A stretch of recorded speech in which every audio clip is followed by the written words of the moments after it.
नमस्कार, मैं हूं लोकेन सिंह और आप देख रहे हैं श्रेष्ठ भारत। केरल में एक अजीबोगरीब वारदात सामने आई। केरल के कन्नूर जाने वाली ट्रेन में एक आदमी आया और उसने बिना कुछ कहे सुने ट्रेन में पेट्रोल छिड़का और फिर आग लगाकर भाग गया। ये पूरी वारदात 2 अप्रैल को हुई और ये ट्रेन, जिसका नाम था एग्जीक्यूटिव एक्सप्रेस, कोझिकोड से कन्नूर जा रही थी ये ट्रेन। और ट्रेन में जैसे ही आग लगी तो जाहिर सी बात है अफरा तफरी मच गई और किसी ने, कोई पैसेंजर था जिसने ट्रेन की चेन जो थी खींची और उसको रोक लिया।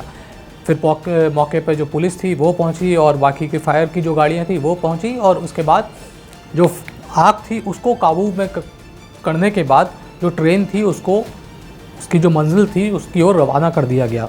लेकिन जब ट्रेन अपनी मंजिल पर पहुंची तो मालूम चला कि उसमें से 3 जो पैसेंजर्स हैं वो गायब हैं। इन तीनों की तलाश शुरू की तो कोझिकोड के एक रेलवे पुल के पास पटरियाँ थी जहाँ पे 42 साल की एक महिला थी जिसका नाम रहमत था, 2 साल की उसकी भांजी थी जिसका नाम जहरा था और 39 साल का एक शख्स था जिसका नौफिक नाम बताया जा रहा है, उनकी लाश मिली। लेकिन सवाल ये था कि आखिर वो आदमी कौन था जो ट्रेन में आग लगाने के बाद भाग गया, जिसमें 3 लोगों की मौत हो गई और करीबन आधा दर्जन लोग इस पूरी जो वारदात थी उसमें घायल हो गए।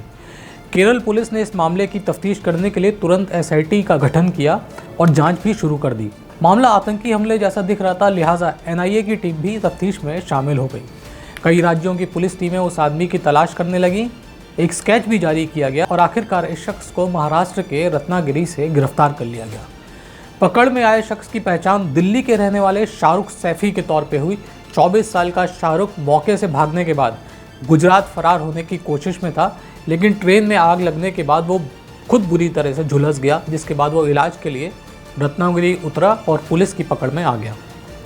हैरान करने वाली बात यह है कि दिल्ली के जामिया का रहने वाला शाहरुख अपने घर से 31 मार्च को अपने पिता की एक फर्नीचर की दुकान है जो नोएडा के निठारी में है, वहाँ पर जाने के लिए निकला था, लेकिन वो वहाँ पे कभी पहुँचा नहीं। जब घर वालों ने उसे ढूंढना शुरू किया तो शाहरुख का कुछ अता पता नहीं लगा और 2 दिन तक परिवार जो है वो तलाश करता रहा। लेकिन 2 अप्रैल को जामिया थाने में शाहरुख की गुमशुदगी की जो रिपोर्ट थी वो दर्ज करवाई गई। परिवार का कहना था कि जो शाहरुख है वो बड़ा शर्मीला जो लड़का है और किसी से बात भी नहीं करता था। ये जो परिवार है वो पिछले 15 साल से जामिया इलाके के शाहीन बाग में रह रहा है, लेकिन लोगों ने कभी भी शाहरुख को किसी के साथ घूमते हुए नहीं देखा। वो केवल अपने घर में रहता था या फिर 12वीं पास करने के बाद अपने पिता की जो दुकान है वहाँ जाता था और उनको वहाँ पे हेल्प करता था। परिवार को खुद समझ में नहीं आ रहा कि आखिर शाहरुख ने इस तरह की वारदात को अंजाम क्यों दिया।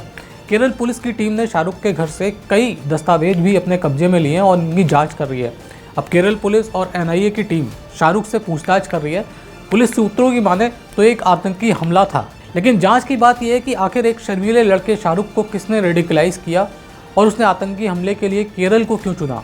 शाहरुख के पीछे आतंक का कौन सा नेटवर्क काम कर रहा है, ये पूरी जब जाँच होगी उसमें सामने आएगा। लेकिन इससे पहले भी तमिलनाडु में एक फिदायीन हमला किया गया था। एक कार जो थी उसको विस्फोटकों से भरा गया था और एक मंदिर जो है उसको निशाने पर रखा गया था, लेकिन जो हमलावर था वो मंदिर तक नहीं पहुंच पाया और उसके पहले ही जो उसकी कार थी उसमें विस्फोट हो गया।